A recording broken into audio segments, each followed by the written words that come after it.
जैसे कि आपने अभी यहाँ तक सम किया और अब हम इसकी नंबर लाइन रिप्रेजेंट करेंगे। आपको पता है नंबर लाइन माइनस इन्फिनिटी और इन्फिनिटी के इन बिटवीन हम रिप्रेजेंट करते हैं, तो इसके लिए मैंने कुछ लिखा है वो आपको बता रहे हैं जी।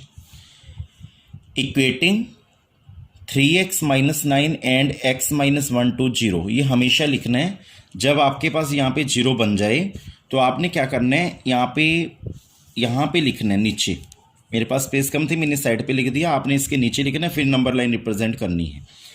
इक्वेटिंग मतलब जो न्यूमरेटर है और डिनोमिनेटर है, equating 3x minus 9 and denominator क्या है x माइनस 1 टू 0। मीनिंग इसको आपने 3x माइनस 9 को और x माइनस 1 को 0 के इक्वल इक्वेट करना है। तो हमने कर दिया, तो हमने x की वैल्यू गेट की 3, x minus 1 equal to 0, x की वैल्यू गेट की 1। तो we obtain x equal to 1 and 3 as critical points. जो हमने यहाँ पे x के क्रिटिकल पॉइंट्स फाइंड आउट कर लिए हैं। देन मैंने क्या लिखा, plot the points on number line. यहाँ पे सपोज कर लेते हैं 1 है और सपोज कर लेते हैं 3 है। प्लॉट कर दिए नंबर लाइन पे, बिकॉज पहले छोटे वाला फिर बड़े वाला। फिर मैंने लास्ट में क्या लिखा, the number line divided into 3 regions. देखो first region, second region, third region. Number line 3 regions में डिवाइड हो जाएगी। तो मैंने आपको समझाया, अब ध्यान से सुनिएगा जी। तो यहां तक आपको समझ में आया होगा, न्यूमरेटर को और डिनोमिनेटर को इक्वेटिंग करना है 0 के इक्वल। तो आपके पास 2 क्रिटिकल पॉइंट आ जाएंगे, उसको आपने नंबर लाइन में रिप्रेजेंट करना है। मैंने आपको ये समझाया।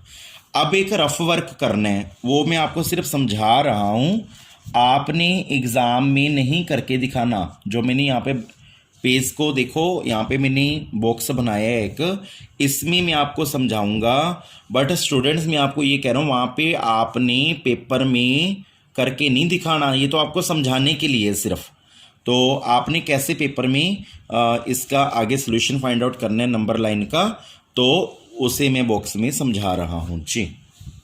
क्या बात है, 3x माइनस 9 और x माइनस 1 आया था। आपने नंबर लाइन को देखना है। देखो नंबर लाइन क्या थी, माइनस इन्फिनिटी टू 1 ये फर्स्ट डिवाइडेड पोर्शन है, और ये 1 to 3 सेकंड डिवाइडेड पोर्शन है, 3 to infinity third divided portion है। आप तीनों में से कोई भी सिलेक्ट कर सकते हो एक डिवाइडेड पोर्शन। सपोज इट मैंने माइनस इन्फिनिटी टू 1 सिलेक्ट कर लिया, आप हमेशा वैसे यही कर लिया करो। माइनस बच्चों, अब जो स्टूडेंट्स, अब जो मैं बात बोलूंगा ना उसको आप बिल्कुल ध्यान से सुनना, बिकॉज ये समझ आने वाली बात नहीं थी, इतनी जल्दी नहीं समझ आ सकती, दूसरे क्वेश्चन में ज्यादा क्लियर होगी। बट आपको मैं स्पेशल बोल रहा हूं, आप ध्यान से सुनिए अब पूरी बात को। माइनस इन्फिनिटी और 1 के बीच में कोई भी एक नंबर ले लो। बच्चे कहेंगे माइनस इन्फिनिटी और 1 के बीच तो सर 0 भी आती है, बिकॉज 1 से पहले 0 आती है।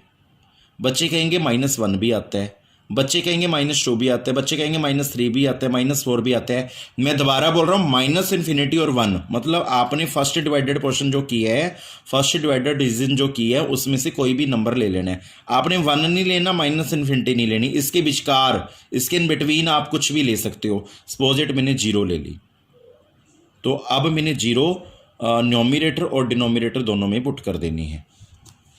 मेरे पास न्यूमरेटर और डिनोमिनेटर क्या था, 3x minus 9 over x minus 1। ये रफ पेज के लिए आपको समझाने के लिए मैंने x को 0 पुट कर दी, माइनस 9 और माइनस 1 आया, मतलब 9 आया। आपने सिर्फ आंसर 9 आया है ना आपका, आपने ये क्यों किया, सिर्फ आपने ये चेक करना है इसमें कि आपका आंसर पॉजिटिव आया कि नेगेटिव आया। 9 क्या है, आपने ये नहीं देखना कि आंसर क्या आया, आपने सिर्फ यही देखना है, ओनली ये देखना है कि 9 पॉजिटिव है या नेगेटिव। बताओ आप क्या है, आपको कि पॉजिटिव है, बस आप इसके अंदर पॉजिटिव लिख दो। बस ये पॉजिटिव नेगेटिव चेक करने के लिए होता है। उसके बाद आपको कुछ पुट करना, जैसे अब तो 1 और 3 के विचकार 2 आता है, 2 पुट करके देख लेना न्यूमरेटर और डिनोमिनेटर में, फिर आंसर नेगेटिव आएगा। बट आपको पुट करने की जरूरत नहीं है, बस आप एक पुट किया करो, उसके बाद अल्टरनेटिव ले लो। पहला प्लस लिया तो दूसरा क्या लोगे, नेगेटिव, तीसरा क्या लोगे, पॉजिटिव। अल्टरनेटिव लेने होते हैं, बस ये आपने पूरा पूरा ख्याल रखना है। अब आपने क्या करना है स्टूडेंट्स, इसका सॉल्यूशन फाइंड आउट करना है। वो कैसे होगा, बड़ा इजी है, ध्यान से सुनिएगा, आपको पता चल जाएगा कैसे इसका सॉल्यूशन फाइंड आउट होगा जी। आपने यहां पे चेक करना है लेस देन इक्वल टू आया या ग्रेटर देन इक्वल टू आया। आप बता सकते हो क्या आया है, लेस देन इक्वल टू आया या ग्रेटर देन इक्वल टू। आप कहोगे लेस देन इक्वल टू आया है। लेस देन के लिए आपने नेगेटिव वाले आंसर लेने होते हैं। कौन से आंसर लेने होते हैं?